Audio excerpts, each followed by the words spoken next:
Hello बच्चों, स्वागत है आपका हमारे यूट्यूब चैनल में। बच्चों, आपकी 10th की एग्ज़ाम कंप्लीट हो चुकी है। अब आपके दिमाग में एक ही क्वेश्चन घूम रहा होगा कि 10th के बाद क्या करें, कौन सा सब्जेक्ट लें, कोई डिप्लोमा करें या फिर कोई छोटे जो कोर्सेज हैं वो करें।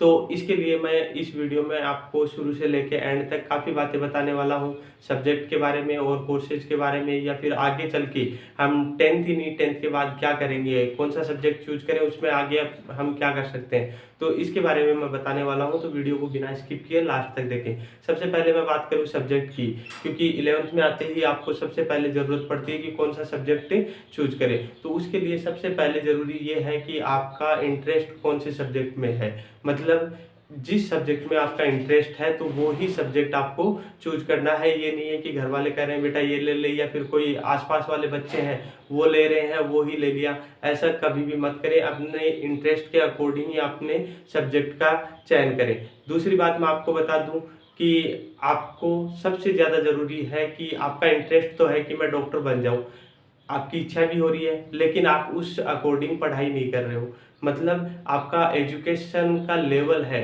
वो आपका कम है, या फिर कई बार क्या होता है कि बच्चों का माइंड इतनी तरह से प्रिपेयर ही नहीं हो पाता कि वो काफ़ी ज़्यादा ऑब्जर्व कर सके, काफ़ी ज़्यादा ज्ञान है वो ग्रहण कर सके, उनको भूलने की प्रवृत्ति होती है।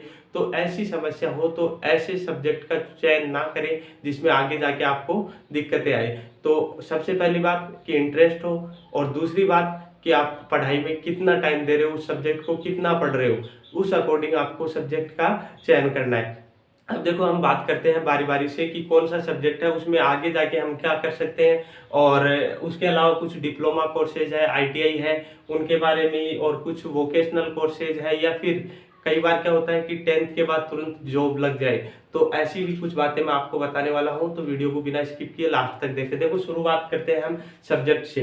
तो सब्जेक्ट अपने पास से स्टार्टिंग में सब लोगों के दिमाग में एक ही होता है कि साइंस ले लो। तो साइंस में अपने पास से टोटल 4 सब्जेक्ट होते हैं। वैसे देखो, 2 पार्ट है साइंस के, बायोलॉजी और मैथ, ठीक है ना। तो बायोलॉजी में क्या होता है कि फिजिक्स केमिस्ट्री बायो होता है, और मैथ में क्या होता है, फिजिक्स केमिस्ट्री और मैथ होता है। मतलब 2 सब्जेक्ट है वो कॉमन है, और एक मैथ और बायोलॉजी, तो ये दोनों अलग अलग हो जाते हैं। तो देखो, जैसे हमने पास मैथ सब्जेक्ट ले लिया हमने, फिजिक्स केमिस्ट्री और मैथ। तो इसमें क्या है, देखो हम ज़्यादा अगर बड़ी बात करें या फिर लंबा सोचें तो हम बीटेक कर सकते हैं, ठीक है ना, मतलब इंजीनियरिंग कर सकते हैं। उसके अलावा अगर हम 12th बेस पे ही देखना चाहें कि हम 12th करते ही क्या कर सकते हैं, तो 12th करते ही आप नेवी में, एयरफोर्स में और एनडीए में, तो और जैसे आर्मी में कलरक है, तो इनकी गवर्नमेंट जॉब के लिए आप अप्लाई कर सकते हो। और उसके बाद देखो, बात करें हम बायोलॉजी की, तो बायोलॉजी में सबका सपना एक ही होता है कि डॉक्टर बनना है, ठीक है ना। तो डॉक्टर बनने के लिए आप एमबीबीएस कर सकते हो, या फिर बीएससी नर्सिंग कर सकते हो, या फिर जैसे मतलब और भी है हमने इसमें टोटल, जैसे साइंस का पार्ट है ना, इसमें अपने पास बीई हो गया, बीटेक हो गया, बीडीएस हो गया, बीएचएमएस हो गया, बीयूएमएस हो गया, और भी काफ़ी सारे प्रोफेशनल कोर्सेज हैं जो हम साइंस में कर सकते हैं। इसके अलावा जैसे बात करें, हम डायरेक्ट बीएससी कर सकते हैं, एमएससी कर सकते हैं, ठीक है ना। तो और जैसे मतलब बीएड वगैरह करके हम टीचिंग फील्ड में भी जा सकते हैं। तो ये तो सब में बीएड वगैरह करना, ये तो सारों में कॉमन है कि हम हर में कर सकते हैं। उसके बाद बात करें हम कॉमर्स की, तो कॉमर्स का स्कोप है वो प्राइवेट सेक्टर में ज़्यादा है। गवर्नमेंट सेक्टर में अगर आपको जाना है तो आप साइंस ले सकते हो या आर्ट्स ले सकते हो, ठीक है ना। तो आपको मतलब जो कॉमर्स फील्ड है उसमें लगभग जो है वो प्राइवेट सेक्टर में ही आपको जॉब मिल पाएगी। तो इसमें देखो, आपके सब्जेक्ट होते हैं वो अकाउंटेंसी होता है, इकोनॉमिक्स होता है, बिजनेस एडमिनिस्ट्रेशन होता है, स्टैटिक्स होता है। तो इसमें आप क्या कर सकते हो, पहले बीकॉम कर सकते हो, या फिर बीबीए कर सकते हो, बीसीए कर सकते हो, इनके बाद एमबीए, एमसीए, या फिर एमकॉम ये कर सकते हो। और या फिर आप सीए, चार्टेड अकाउंटेंट जो होता है, सीएस कंपनी सेक्रेटरी, तो इनके बारे में इनमें कर सकते हो, या फिर आईसीडब्ल्यूए, आईएफए, आईएफपी, तो इनमें आप जॉब प्राप्त कर सकते हो। उसके बाद बात करें हम आर्ट्स की, तो आर्ट्स वैसे तो बोलते हैं कि कमजोर बच्चों का सब्जेक्ट है, कमजोर बच्चों का सब्जेक्ट नहीं है। एक एग्जाम्पल मेरे पास था कि हमारे पास एक बच्ची आती थी पढ़ने, तो उसके 92% आए, 10th में 92%, और उसने आर्ट ले लिया। बच्चों ने उसको काफ़ी दिनों तक परेशान किया कि तू इतने इंटेलिजेंट और तेरे मतलब आर्ट ले लिया। तो हर एक बच्चे का एक गोल होता है, हर एक बच्चे का एक उद्देश्य होता है कि उसको क्या करना है, उसके अकॉर्डिंग ही अपने को सब्जेक्ट चूज करना है। उसने हमें बताया कि सर मुझे आईएएस बनना है, तो आईएएस के लिए मुझे आर्ट्स वाले सब्जेक्ट पढ़ने पड़ेंगे, इसलिए मैंने आर्ट्स लिया है। तो अगर आपका टारगेट आगे का क्या है, उसके अकॉर्डिंग हम सब्जेक्ट चूज करें तो वो आपके लिए बेहतर रहेगा। इसमें देखो आर्ट्स है तो इसमें अपने पास हिस्ट्री है, पॉलिटिकल साइंस है, ज्योग्राफी है, फिलोसॉफी है, और साइकोलॉजी है, और सोशोलॉजी है, इंग्लिश, हिंदी, उर्दू, लिटरेचर है। तो ये सारे के सारे सब्जेक्ट आते हैं। इनमें हम लगभग जो गवर्नमेंट जॉब है, गवर्नमेंट जॉब में जो सिलेबस होता है वो लगभग में यही आता है। अपना जो हिस्ट्री से रिलेटेड है, ज्योग्राफी से रिलेटेड है, पॉलिटिकल साइंस से, मतलब लगभग जो गवर्नमेंट जॉब होती है अपनी 12th पास है, 10th पास में भी यही आती है, ठीक है ना। तो इसलिए ये आपके लिए सबसे बेटर रहेगा।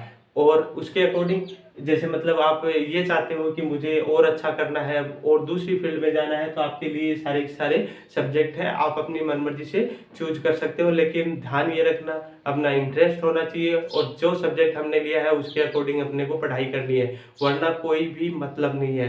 एक छोटा सा एग्जाम्पल और दूं मैं। एक बार कोई कंपनी में जॉब के लिए एक बच्चा गया, तो बच्चे से एमडी ने सवाल किया, वहाँ जो मैनेजिंग डायरेक्टर था उसने सवाल किया कि आप क्या कर लेते हो। बोले सर मैंने 10th पास किया, 10th में 86% है। फिर एमडी का दूसरा सवाल था कि बेटा कर क्या सकते हो। बोले सर मेरे पास तो 12th की डिग्री है, 12th में मैंने 93% पास आउट किया है और मैथ से हूँ मैं। तो उसका एमडी का थर्ड सवाल था ये कि बेटा कर क्या सकते हो। तो बोला कि सर मैंने बीएससी की है, एमएससी की है और मेरे ये इतने इतने परसेंटेज है। उसका लास्ट सवाल भी यही था कि बेटा कर क्या सकते हो। तो बोला सर और तो कुछ नहीं, मैंने तो डिग्री हासिल की है। तो ऐसी डिग्री का कोई फायदा नहीं है जो आपको जॉब नहीं दिला सके। मतलब आप में स्किल होनी जरूरी है। दूसरी बात आपका नॉलेज, मतलब आप पढ़ रहे हो, कोई सा भी सब्जेक्ट लेके पढ़ रहे हो, आपको उसका पूरी तरह से नॉलेज होना चाहिए। आप में इतनी काबिलियत होनी चाहिए कि आप कहीं पे भी जॉब प्राप्त कर सको, गवर्नमेंट सेक्टर हो या प्राइवेट सेक्टर। तो सबसे ज़्यादा जरूरी यही है कि आप अच्छे से प्रिपरेशन करो, अपना नॉलेज है उसको पूरी तरह से बढ़ाओ, दिन रात एक करके, क्योंकि ये ही पीरियड है जो आपको सक्सेस दिलाएगा। क्योंकि अब अगर आप लापरवाही करते हो तो आगे का जो भविष्य है वो आपका अंधकारमय है। देखते हैं हम आसपास में काफी ऐसे बच्चे हैं जिन्होंने डिग्री कर रखी है लेकिन आज भी बेरोजगार हैं। तो उसका सबसे बड़ा कारण यही है कि डिग्री की है, मर पढ़ के की है, कहीं पे भी इतना नॉलेज हासिल नहीं किया कि वो जॉब तक पहुंच सके या फिर कंपटीशन फाइट कर सके।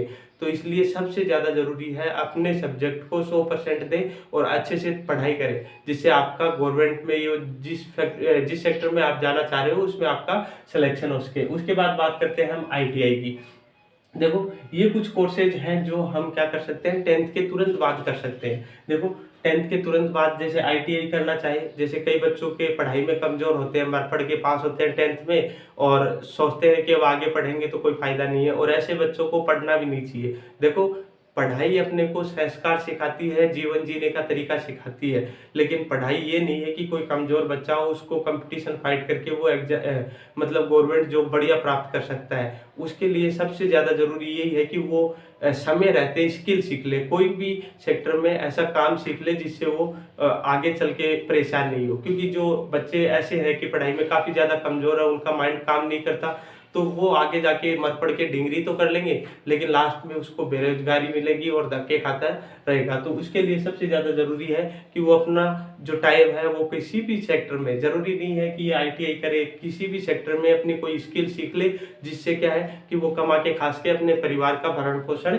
कर सके। देखो आईटीआई में अपने पास क्या है, ऑटोमोबाइल से कर सकते हैं, कारपेंटर से कर सकते हैं, सिविल से कर सकते हैं, मैकेनिकल से कर सकते हैं, फिटर से कर सकते हैं, इंफॉर्मेशन टेक्नोलॉजी से, इलेक्ट्रिशियन से, वायरमैन से, इन सब से हम कर सकते हैं। उसके बाद देखो बात करते हैं हम पॉलिटेक्निक। पॉलिटेक्निक भी जिसको हम जूनियर इंजीनियर बोलते हैं, तो जूनियर इंजीनियर होते हैं, इनमें भी कुछ ब्रांचेज हैं, उनके अकॉर्डिंग हम पॉलिटेक्निक कर सकते हैं 10th के बाद। देखो ऑटोमोबाइल में, सिविल में, एरोनॉटिकल में, एग्रीकल्चर और केमिकल में, कंप्यूटर साइंस में, ड्रेस मेकिंग में, कॉमर्शियल प्रैक्टिस में और और काफ़ी सारे जो डिप्लोमा होते हैं इसके अंदर वो कर सकते हैं। इसके बारे में अगर किसी एक पर्टिकुलर चीज़ के बारे में जानकारी आपको चाहिए तो आप कमेंट बॉक्स में बता देना, मैं आपको एक्सप्लेन कर दूँगा। उसके बाद देखो कुछ वोकेशनल कोर्सेज होते हैं, वोकेशनल कोर्सेज मतलब शॉर्ट टाइम के, मतलब कुछ थोड़े बहुत टाइम के 3 महीने का, 6 महीने का छुट्टियों में हमने कोर्स कर लिए तो उससे हमें कुछ फ़ायदा हो सके, या फिर कहीं पे कोई जॉब करना चाहे तो वो डिप्लोमा हम दिखा दें तो अपने को जॉब मिल जाए। तो इसमें देखो एयर टिकटिंग का है, एग्रीकल्चर का है, एग्रीकल्चर साइंस का है, फैशन का है, फायर एंड सेफ्टी का है, लाइफ टेक का है, ज्वेलरी डिजाइन का है, बैंकिंग मैनेजमेंट का है, कंप्यूटर हार्डवेयर का है, ऑफिस मैनेजमेंट का है। तो इस तरह के कुछ कोर्सेज होते हैं वो वोकेशनल होते हैं, उनको हम 10th के बाद कर सकते हैं और कहीं पे भी हम जॉब प्राप्त करना चाहे तो वो डिप्लोमा दिखा के और हम जॉब प्राप्त कर सकते हैं। इसके बाद देखो मैं बात करने वाला हूँ कि 10th लेवल की गवर्नमेंट जॉब, मतलब कई ऐसी जॉब है जिनमें हमारी जो एजुकेशन क्वालिफिकेशन है वो 10th तक ही होनी चाहिए, तो उसके बारे में मैं बात करने वाला हूँ। देखो एक तो अपने पास क्या है, एसएससी में एमटीएस की निकलती है, मल्टीटास्किंग स्टाफ।